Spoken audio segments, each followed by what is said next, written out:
The problem was never the seat. It was what they believed about the person standing in front of it. On a busy afternoon at Chicago O'Hare International Airport, Flight 417 was already boarding for Los Angeles. The cabin filled with the usual rhythm of rolling suitcases, scanned boarding passes, and the soft tension of people trying to reach their destinations without delay. First-class passengers were being welcomed one by one, but everything changed the moment Marcus Carter stepped into the jet bridge. He wore a simple black t-shirt, dark jeans, and clean sneakers, nothing that signaled status to the untrained eye, nothing that suggested he was anything more than an average traveler. To most of the crew at the door, he looked like he had simply followed the wrong line. Flight attendant Nicole Harris paused as he approached, her eyes scanning him quickly before shifting to his boarding pass. There was no greeting, no smile, just a subtle tightening in her expression as if she had already made a decision before reading a single word. "Sir," she said calmly but firmly, "I think you're in the wrong cabin." Marcus didn't respond immediately. He simply handed over his boarding pass, his movements steady, controlled, almost rehearsed. Behind Nicole, another crew member, Brian Foster, leaned slightly to the side, glancing at the document without fully engaging with it, already forming his own judgment. The atmosphere at the entrance to first class shifted in subtle ways, not loud, not dramatic, but enough for those paying attention to feel it. Passengers nearby slowed their steps, sensing something unusual in the exchange. Nicole finally glanced back at the screen, then at Marcus again, as if trying to reconcile two realities that didn't align in her mind. "This section is reserved for confirmed premium passengers," she added, her tone unchanged, but now carrying something heavier underneath it. Marcus remained still, his expression unreadable. He reached into his pocket and retrieved his phone, not in urgency, not in protest, but with the calm precision of someone checking a detail he already knew would be correct. Around them, boarding continued, announcements echoed through the terminal, but this small space at the threshold of the aircraft felt isolated, suspended from everything else. A few passengers behind Marcus began to glance over, curious about the delay, while others simply looked away, uninterested in the unfolding interaction. Nicole gestured subtly toward the economy aisle, as if offering direction rather than instruction. "We can assist you with reassigning your seat if there's been a mistake," she said. Marcus finally looked up at her, not with frustration, not with anger, but with a quiet focus that didn't match the assumptions forming around him. The moment stretched longer than it should have, not because anything had escalated, but because nothing had resolved. And in that silence, without anyone realizing it yet, the first crack in the system had already formed. The narrow space at the aircraft entrance became more crowded as boarding continued behind Marcus, yet the attention around him only intensified, as if the normal flow of travel had been quietly disrupted. Nicole Harris maintained her position with practiced professionalism, but her focus now included subtle glances toward her handheld device, checking details again as if expecting the information to change under pressure. Brian Foster leaned closer, lowering his voice as he spoke to her, suggesting that they confirm the seating manifest one more time, even though his tone still carried doubt rather than urgency. Marcus remained still, not moving toward the suggested direction, not raising his voice, simply holding his boarding pass and phone in a way that suggested patience rather than resistance. A few passengers behind him had now slowed completely, their attention fixed on the interaction, some exchanging quiet looks as they tried to understand why a simple boarding process had become suspended in uncertainty. One passenger quietly raised a phone, not to interfere, but to document what was unfolding, while another shifted uncomfortably, unsure whether to continue forward or wait. Nicole finally exhaled and gestured toward the scanner terminal, indicating that verification would resolve everything quickly. Marcus stepped forward only when asked, allowing the boarding pass to be scanned again. The system responded with a confirmation tone, yet instead of easing the tension, it seemed to deepen it, as if the result conflicted with expectations rather than confirming them. Brian frowned slightly, leaning in to look at the screen more closely, then glanced at Nicole without speaking. A brief silence followed, filled only by the distant announcements of boarding groups and the hum of airport activity beyond the jet bridge.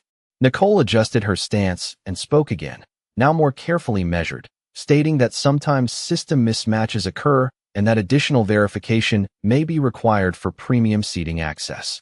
Marcus nodded slightly, acknowledging the statement without emotion, then placed his phone back into his pocket. It was at this moment that a younger crew member nearby, Mia Lang, hesitated before stepping forward just slightly, her expression uncertain but observant. She quietly mentioned that she had seen the same boarding pass register correctly earlier at the gate system, though her voice was low and careful, almost as if she was unsure whether speaking would help or complicate the situation. Nicole responded quickly, instructing her to remain focused on her assigned duties, while Brian shifted his weight and suggested again that they proceed with boarding flow to avoid delaying other passengers. Marcus finally spoke for the first time, his voice calm and steady, stating that there was no need for disruption and that he was simply waiting for confirmation to match the reservation already assigned to him. The words did not escalate the situation, yet they altered the atmosphere, because they carried certainty without confrontation. Behind him, more passengers now gathered at a distance, sensing that something unusual was unfolding but not fully understanding what it was. The boarding process slowed further, and for the first time, the crew appeared less certain about the resolution than they had been at the beginning. The system had not failed, the passenger had not resisted, yet the situation no longer fit neatly into what was expected, and that growing inconsistency quietly shifted the tone of everything happening in that narrow corridor of first-class boarding.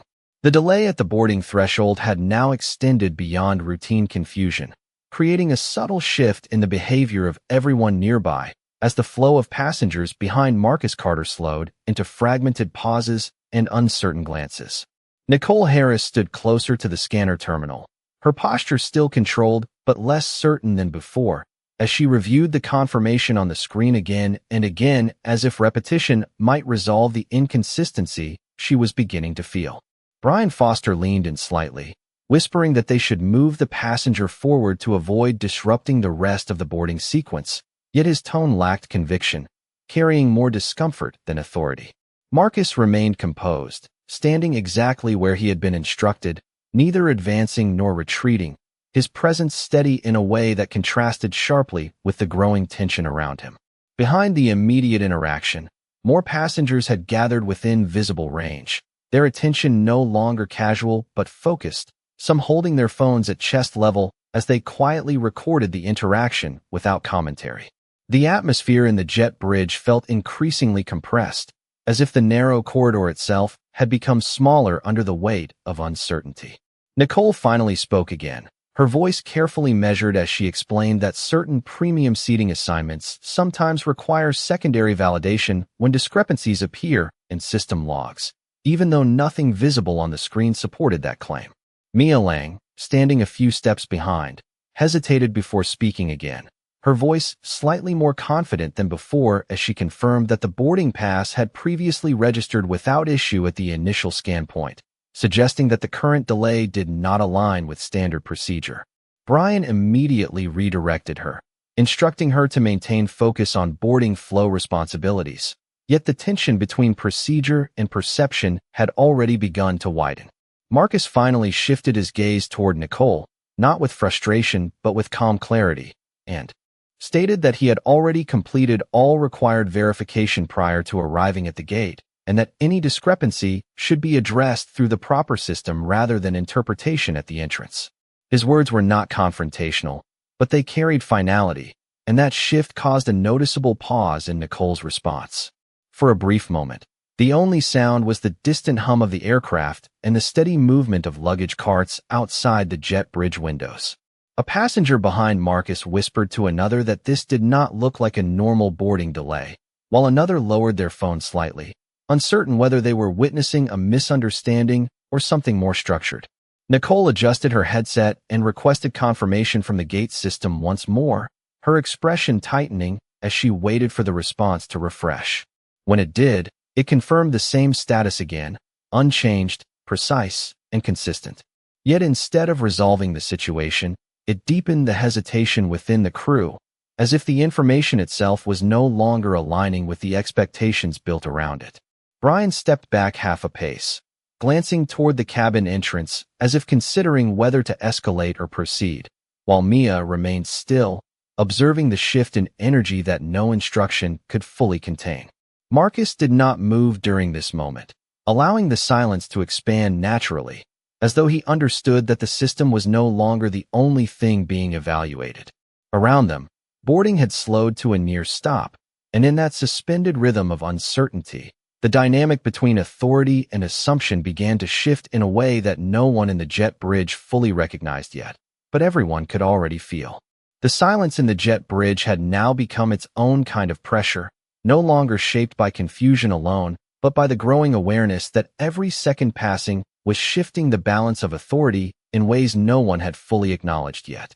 Nicole Harris stood rigid near the scanner terminal, her eyes fixed on the same confirmation display, but her focus was no longer just technical, it was interpretive, as if she was trying to make the system align with the outcome she expected rather than the one it repeatedly showed. Brian Foster stepped slightly to the side, glancing between Nicole and Marcus Carter, his earlier confidence replaced with hesitation that surfaced in small movements, such as adjusting his uniform cuff and avoiding direct eye contact with the passenger. Marcus remained exactly where he had been since the beginning of the interaction, his posture unchanged, his expression steady, creating a contrast that made the uncertainty around him feel more pronounced. Behind them, the boarding line had nearly stopped entirely, with passengers now fully aware that something unusual was unfolding at the first-class entrance. Several had shifted into a loose cluster just beyond earshot, watching with quiet attention, some holding their phones in a way that suggested documentation without engagement, while others simply observed with narrowed focus. Mia Lang remained slightly behind the main exchange, her presence now more noticeable as she hesitated between stepping back into her assigned role or continuing to observe what no longer felt routine. Nicole finally spoke again, this time requesting a manual override check from the gate system, her tone precise but carrying an undercurrent of frustration that she was attempting to suppress. The request took longer than expected to process, and during that delay, the environment around them seemed to tighten further, as if the absence of immediate confirmation was filling the space between all participants. Brian leaned closer to Nicole and suggested that they proceed with boarding and resolve verification after seating, but his suggestion lacked the firmness of instruction, sounding more like uncertainty disguised as practicality. Marcus then spoke again, calmly stating that delaying boarding over a confirmed reservation created unnecessary disruption and that he was prepared to wait for the system to complete its verification if required. His voice did not rise, yet it carried clarity that settled differently in the space than anything spoken before. A passenger near the back of the visible corridor whispered that this was not how premium boarding normally worked, while another tilted their phone slightly upward, continuing to record without commentary. Nicole's attention returned to the screen as the system finally responded with a consistent match to the original boarding assignment, confirming the seat without deviation or warning flags. For a brief moment, no one spoke, and the confirmation should have ended the uncertainty, yet instead it introduced a new layer of hesitation, because the response contradicted the narrative that had already been established in the interaction. Brian straightened slightly, looking toward the cabin entrance as if recalibrating his understanding of what was unfolding, while Mia quietly observed the shift in energy without intervening. Marcus remained still, his presence unchanged, allowing the confirmation to stand without reaction, as if the outcome was expected from the beginning. The boarding line behind them remained frozen, and the usual rhythm of airport movement had fully dissolved within the jet bridge, replaced by a stillness that no announcement or instruction had managed to restore.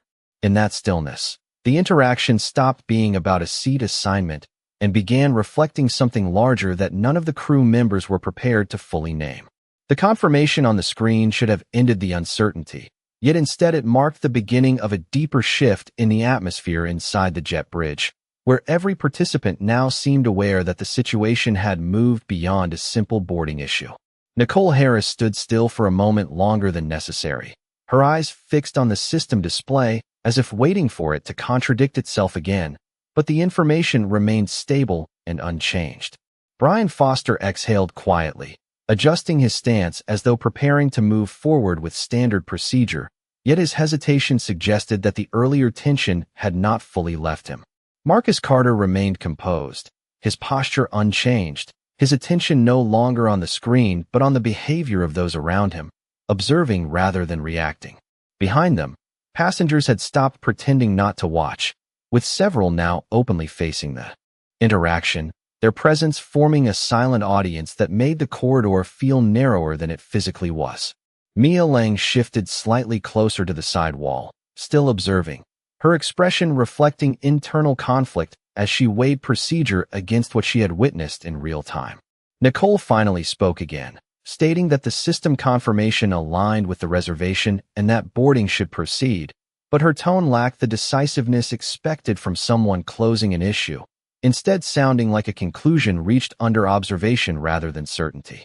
Brian nodded and stepped forward slightly, preparing to guide Marcus toward the cabin entrance, but the movement felt cautious rather than authoritative, as if even routine actions now required recalibration. Marcus did not move immediately, and that brief pause created a noticeable break in rhythm, forcing everyone present to adjust to his stillness rather than the other way around. A passenger near the back whispered that the situation had taken longer than a normal seating adjustment, while another lowered their phone momentarily before resuming recording, suggesting awareness that what was unfolding might carry significance beyond the immediate moment. Nicole gestured again toward the entrance, reinforcing that boarding could continue, yet her eyes returned briefly to Marcus, as if reassessing him in light of the unchanged system result. For a brief interval, no one spoke, and the jet bridge returned to a silence that was no longer passive but weighted with interpretation.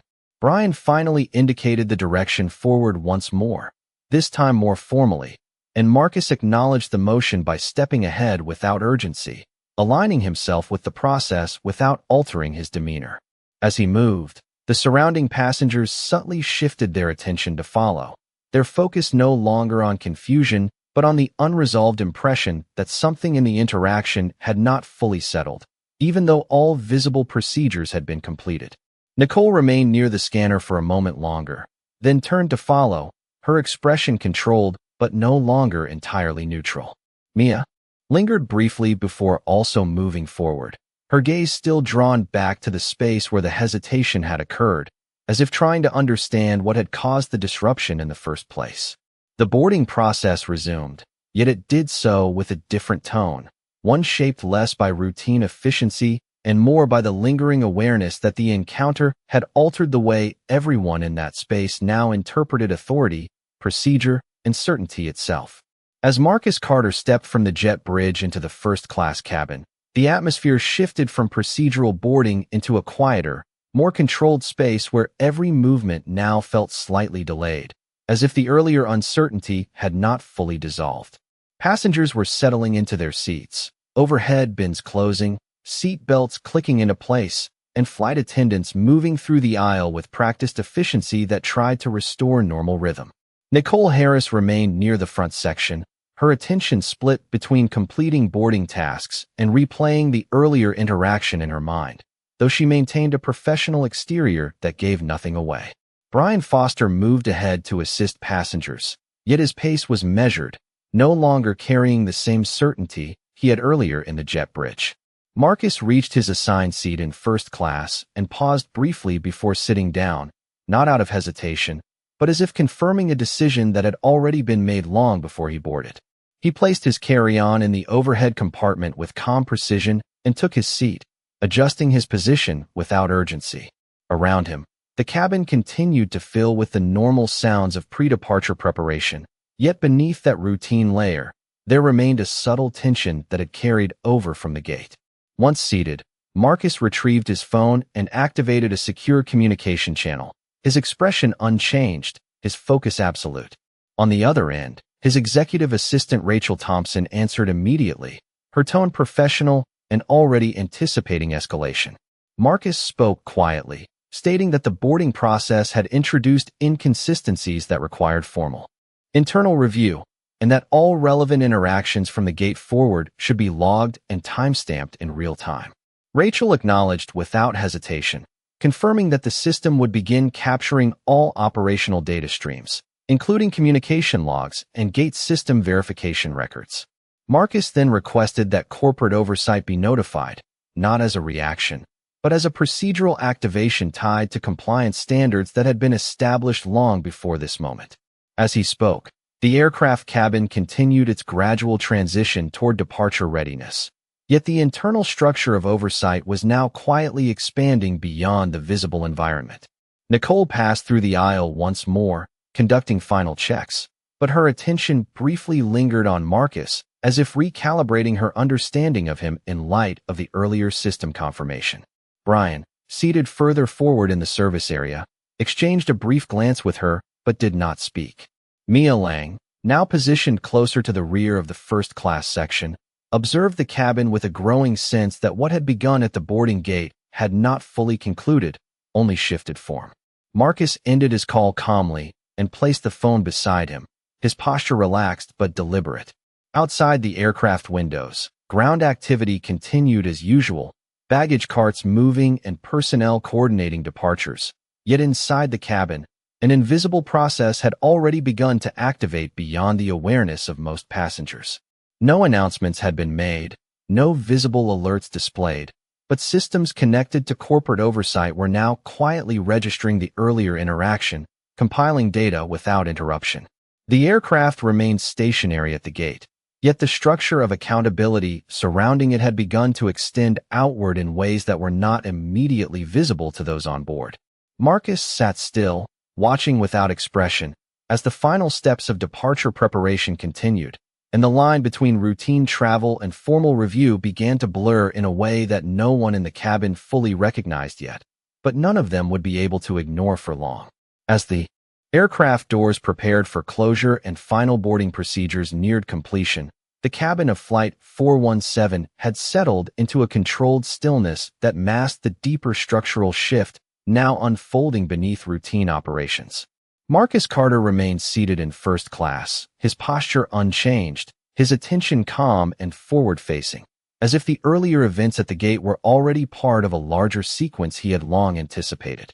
Across the cabin, flight attendants moved with practiced coordination, but subtle differences in their behavior had begun to emerge, especially in how they acknowledged passenger interactions with slightly more caution than before.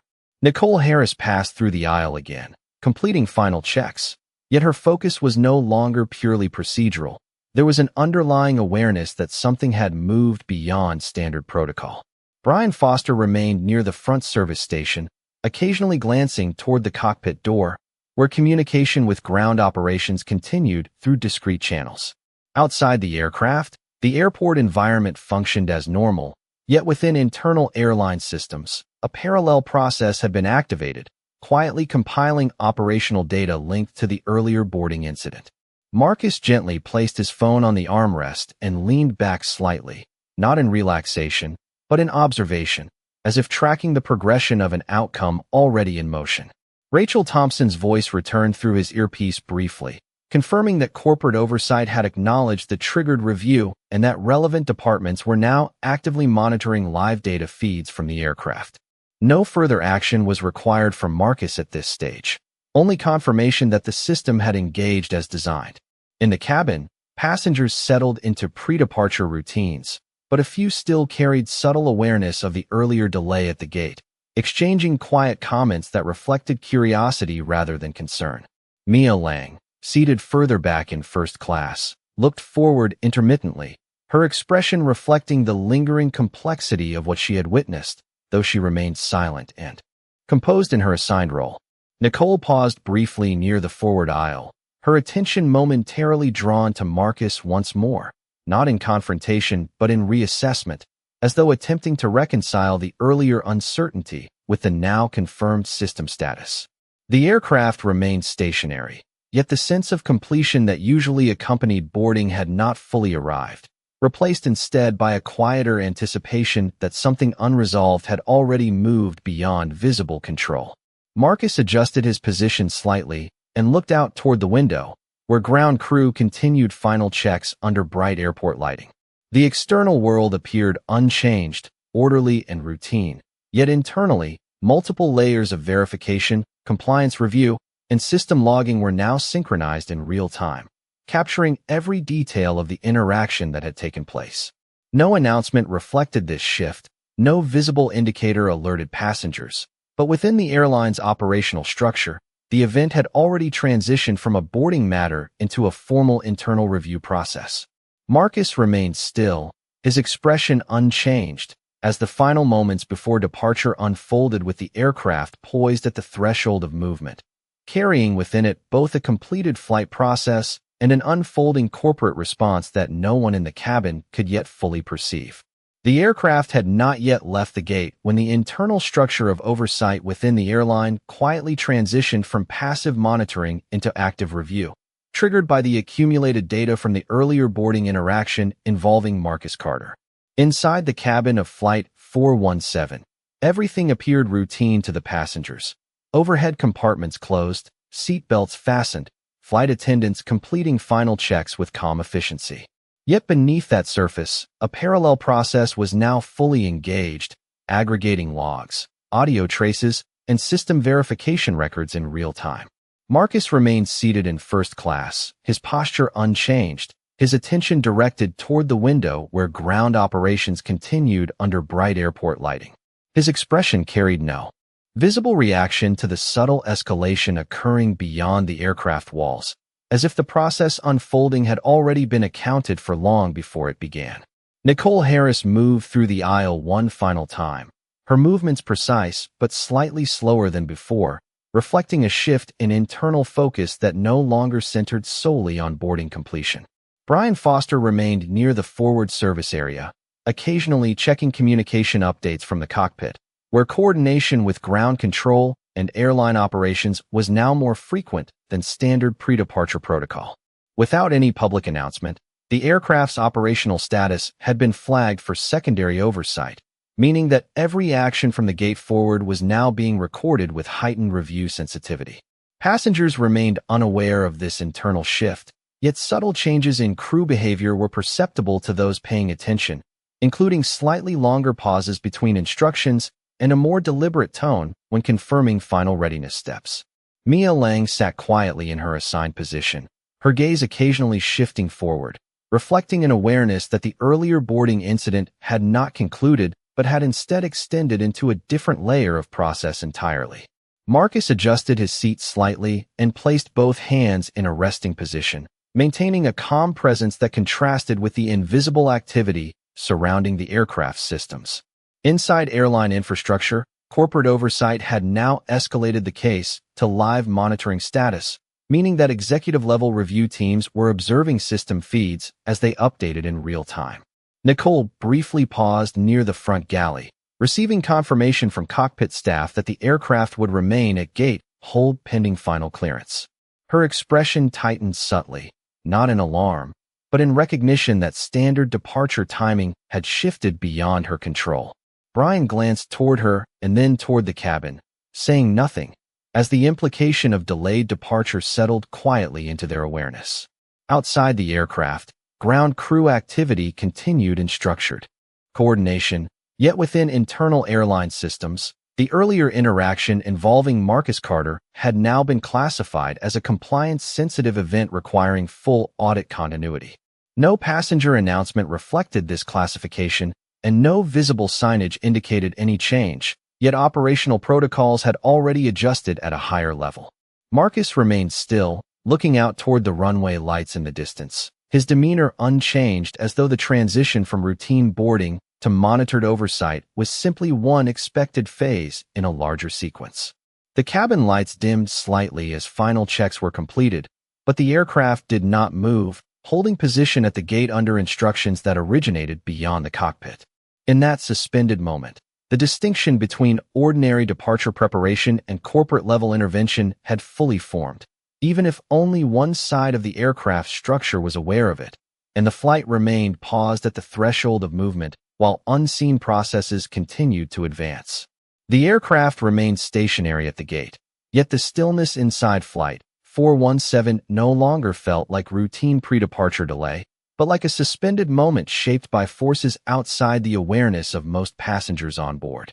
Marcus Carter stayed seated in first class, his posture unchanged, his attention calm and forward-facing, as if the situation had already moved beyond his immediate involvement and into a structured process that no longer required his presence to continue. Across the cabin, the lighting remained soft and controlled, overhead bins were fully closed, and passengers had settled into quiet anticipation, assuming departure would resume at any moment. However, within the airline's operational framework, the situation involving the earlier boarding interaction had now reached executive escalation status, meaning that multiple departments were actively reviewing synchronized data streams, including gate audio logs, system verification timestamps, and crew communication records. Nicole Harris stood near the forward galley, her movements minimal as she received updated instructions through internal channels. Her expression now more restrained, reflecting an awareness that the departure timeline was no longer under standard operational control. Brian Foster remained seated near the service station, occasionally glancing toward the cockpit door, where ongoing communication with ground operations continued in a more formal and structured cadence than typical pre-flight coordination. Without any announcement to passengers, the aircraft had been placed under temporary administrative hold, a status triggered not by mechanical issues, but by compliance review protocols activated at the corporate level. Marcus remained still, his hands resting naturally, his gaze occasionally shifting toward the window where ground vehicles continued moving under steady airport lighting, unaffected by the internal procedural shift occurring within the airline systems. Inside those systems, the earlier gate interaction had now been fully reconstructed through layered data aggregation, forming a complete chronological record that included passenger verification outcomes, crew decision points, and system response confirmations. Mia Lang sat quietly in her assigned position, her focus forward but her awareness clearly engaged, as she observed the subtle change in crew behavior that indicated something beyond routine delay was unfolding. Nicole received a final update through her communication device and briefly acknowledged it with a controlled nod, after which she remained still for a moment longer than necessary, as if absorbing the implications of the instruction. Brian adjusted his position slightly and looked toward the cabin once more, but did not speak, maintaining procedural silence as the situation transitioned fully into administrative oversight. Outside the aircraft, ground operations continued at a normal pace, yet clearance for departure remained suspended pending completion of the ongoing review cycle. Inside the cabin, passengers remained largely unaware of the reason for the extended hold, interpreting it as standard operational delay, though a few had begun to sense that the pause carried a different quality than typical scheduling adjustments. Marcus did not move, maintaining the same composed posture, as the aircraft remained at the gate under structured review conditions that extended far beyond the physical environment of the cabin. In that final suspended moment, the boundary between routine departure and systemic accountability had fully shifted,